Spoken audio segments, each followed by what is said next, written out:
Hey everyone, welcome back to The Explainer. Today we're doing something incredibly powerful. Usually we're poring over really dense research, right? But today we are deconstructing a source text that is literally exactly 3 words long. It's this ultra-minimalist excerpt from Text Colle. So buckle up because we are completely stripping away all the noise to look at the absolute core of human resilience. Okay, let's dive into this. Here is the absolute entirety of our source material. Recycle your pain. I actually just want to pause for a second here. Really let the massive, undeniable weight of those 3 standalone words wash over you. It's incredibly stark, isn't it? There's absolutely no preamble, no softening of the blow, no extra context given because, honestly, none is needed. It operates as a direct command, an imperative that speaks instantly to a really universal human condition. So, for the rest of this explainer, we're going to break apart the anatomy of this phrase, literally word by word, to really understand the incredible alchemy it's demanding of us. Right, let's start with the very first word, the action verb that kicks off the whole sequence, recycle. Now, typically, when we hear that word, our minds go straight to the environment, right? We think of, plastic bottles, cardboard boxes, that whole industrial process of taking discarded physical waste and melting it down. But the source text is doing something absolutely brilliant here. It's essentially hijacking an industrial concept and applying it directly to the human soul. It's a metaphor for emotional alchemy. Because to recycle isn't just to survive something. It's the active process of turning a discarded, ruined, or just deeply painful experience into something of real, profound utility. It dictates that what we normally view as internal trash or permanent damage actually possesses latent, untapped value. That is, if we're willing to put it through the machinery of transformation. So, the crucial point here is, what exactly is this raw material we're working with? Let's jump over to the final word of the excerpt. Pain. In the context of our recycling metaphor, pain is the heavy, unavoidable raw material. And what I find incredibly fascinating about this text is just its blunt acceptance of reality.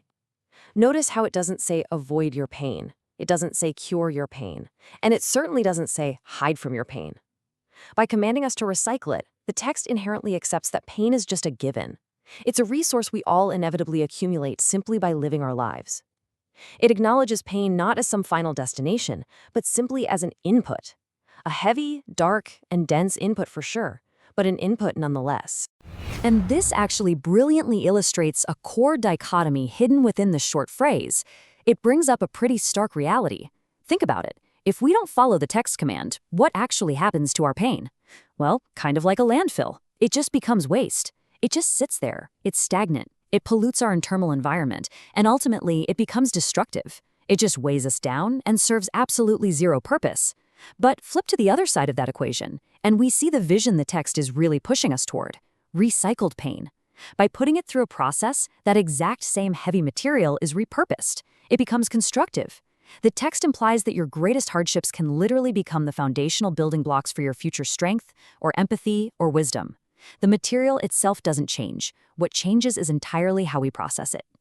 But how does that process actually happen?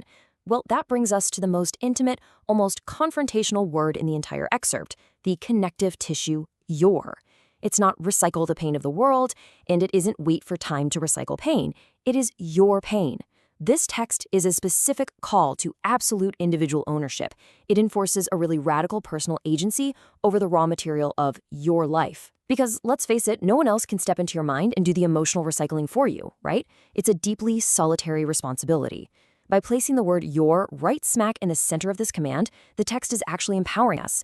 It's insisting that because the pain belongs to you, the power to transform it also belongs exclusively to you. Let's move to and see how this builds.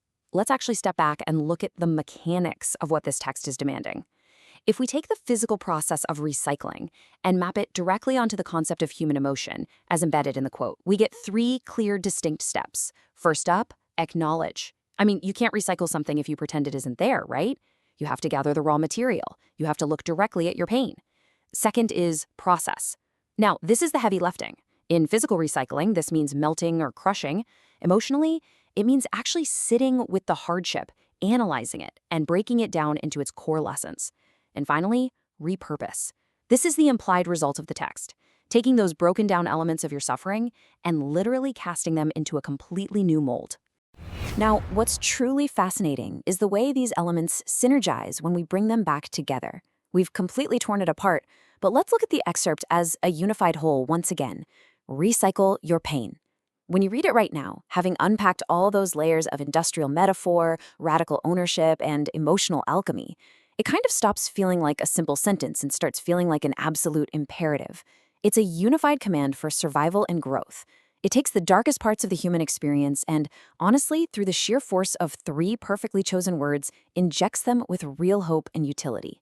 It's this powerful reminder that we are the factories of our own meaning. Which brings us to our final thought for today's explainer. The source text gives us the command, it identifies the material, and it demands our agency.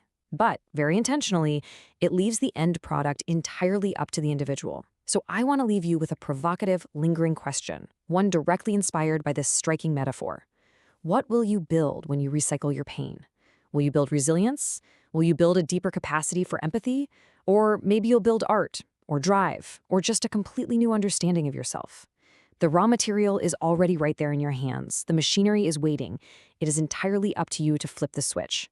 Thanks so much for joining me on this deep dive into text Calais, and until next time, keep analyzing, keep questioning, and keep learning.